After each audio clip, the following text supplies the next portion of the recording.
안녕하세요. 리서치 에이전트 맥입니다. 자, 9월 25일 미국 증시. 보면 온통 파란불이었죠? 딱 봐도 오늘 시장 힘들었구나 싶으셨을 거예요. 근데 정말 그랬을까요? 오늘은 이 하락장이라는 겉모습 뒤에 숨어서 오히려 시장을 이겨낸 강력한 종목들이 있었거든요. 그 비밀을 한번 파헤쳐 보겠습니다.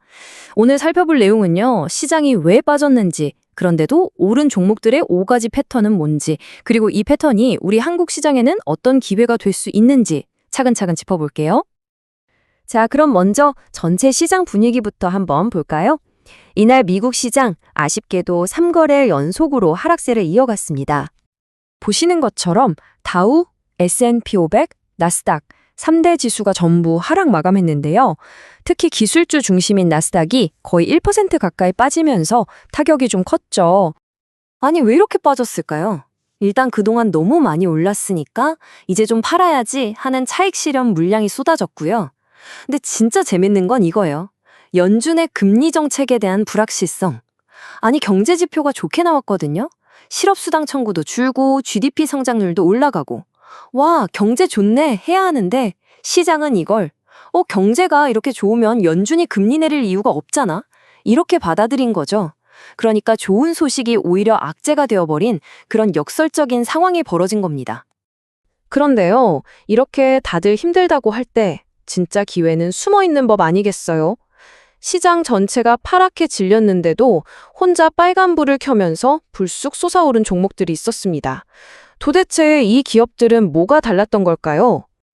그래서 저희가 급등한 종목들을 싹 다 분석해 봤더니 이게 그냥 운이 아니더라고요. 아주 명확하게 보이는 5가지의 강력한 패턴, 공통점이 있었던 거죠.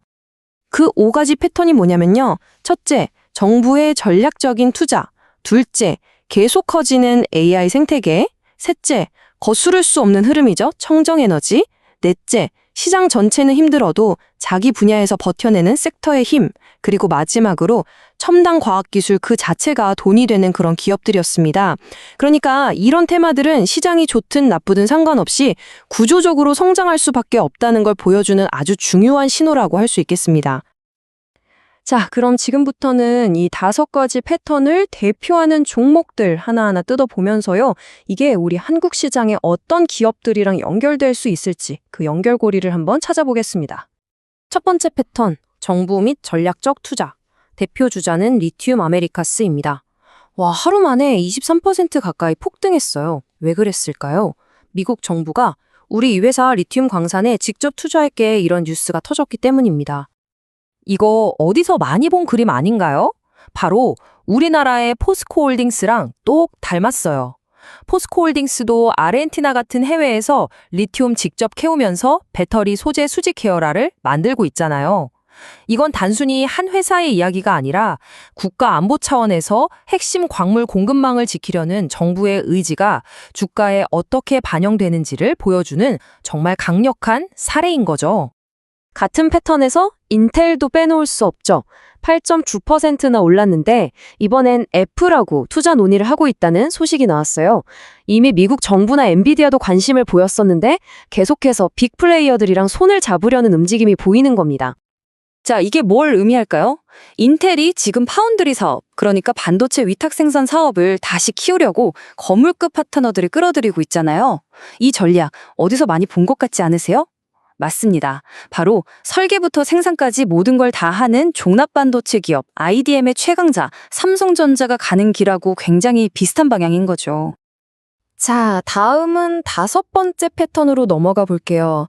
첨단 과학 기술의 힘, 플러스 테라퓨틱스라는 회사인데 상승률이 무려 38.6%입니다. 이건 뭐 시장이 좋고 나쁘고를 완전히 떠난 이 회사만의 호재 덕분이었어요. 그 호재가 뭐였냐면 이 회사가 가진 내적 수액 분석 기술을 미국의 아주 큰 보험사에서 전국적으로 보장해주기로 했다는 소식이었어요. 이게 왜 중요하냐면 기술이 있어도 돈을 못 받으면 소용없는데 이제 돈줄이 확실히 뚫린 거죠. 이 비즈니스 모델 우리나라의 퓨처캠이랑 정말 비슷합니다. 퓨처캠도 방사성 의약품을 전문으로 진단용, 치료용 파이프라인을 다 가지고 있거든요. 바로 이런 바이오 기업들이야말로 경제 상황보다는 연구개발 성과나 규제 승인 같은 한 방에 주가가 움직이는 대표적인 사례라고 할 수 있습니다. 이 외에도 눈에 띄는 종목들이 정말 많았어요. 잠깐 살펴볼까요? 헌팅턴병 치료제 임상 데이터가 잘 나온 유니큐어는 우리나라 유전자가의 기술 기업인 툴젠이 생각나게 하고요. 또 주택 지표가 좋게 나오면서 오른 프롭테크 기업 오픈도어는 직방이랑 딱 매치가 되죠. 그리고 요즘 핫한 원자력 테마의 센트러스 에너지는 한전기술, AI 데이터 센터 수혜를 입은 V넷은 KT, 또 AI 도입 컨설팅으로 실적이 잘 나온 엑센추어는 LG CNS와 연결해 볼 수 있습니다. 보세요. 정말 신기하게도 앞서 말씀드린 5가지 핵심 패턴 안에 이 종목들이 다 들어가죠? 자, 그럼 이제 제일 중요한 부분입니다. 미국에서 나타난 이 5가지 패턴을 우리 한국 시장에 어떻게 적용해서 기회를 찾을 수 있을까요? 미국의 정부 주도 투자 패턴, 이건 우리나라에선 2차 전지 소재나 방산 테마로 볼 수 있겠죠. 포스코홀딩스, LIG, 넥스원 같은 기업들이요. AI 생태계 확장은 당연히 SK 하이닉스나 네이버를 봐야 할 거고요. 청정에너지 전환은 원전의 두산에너빌리티, 태양광의 한화솔루션으로 이어집니다. 또 미국에서 특정 섹터가 살아났듯이 우리나라도 정부 정책에 따라 움직이는 건설주 같은 곳에서 기회를 볼 수 있고요. 마지막으로 첨단 과학기술은 역시 임상 발표를 앞둔 대형 바이오주들, 삼성바이오로직스나 셀트리온 같은 곳에서 비슷한 흐름을 기대해 볼 수 있겠죠. 결국 미국 시장의 흐름이 우리에게 투자 아이디어를 주는 아주 훌륭한 나침반이 될 수 있다는 겁니다. 이게 바로 우리가 이 분석에 주목해야 하는 이유죠. 자, 그럼 오늘 길게 일하기 했는데 딱 한 가지만 기억해야 한다면 뭘까요? 바로 이겁니다. 결국 시장을 이기는 힘은 구조적 성장 동력입니다. 시장 전체가 흔들릴 때, 단기적인 이슈에 휘둘릴 때에도 정부 정책, 기술 혁신, 에너지 전환 같은 거대한 시대적 흐름에 올라탄 기업들은 꿋꿋하게 자기 갈 길을 간다는 것. 오늘 우리가 그걸 눈으로 직접 확인한 겁니다. 마지막으로 한 가지 말씀드립니다. 오늘 분석 내용은 여러분의 투자에 도움을 드리기 위한 정보 제공이 목적이고요. 특정 종목을 사거나 팔라고 추천하는 건 절대 아닙니다. 모든 투자의 최종 결정과 그에 따른 책임은 투자자 여러분 본인에게 있다는 점 꼭 기억해 주시기 바랍니다.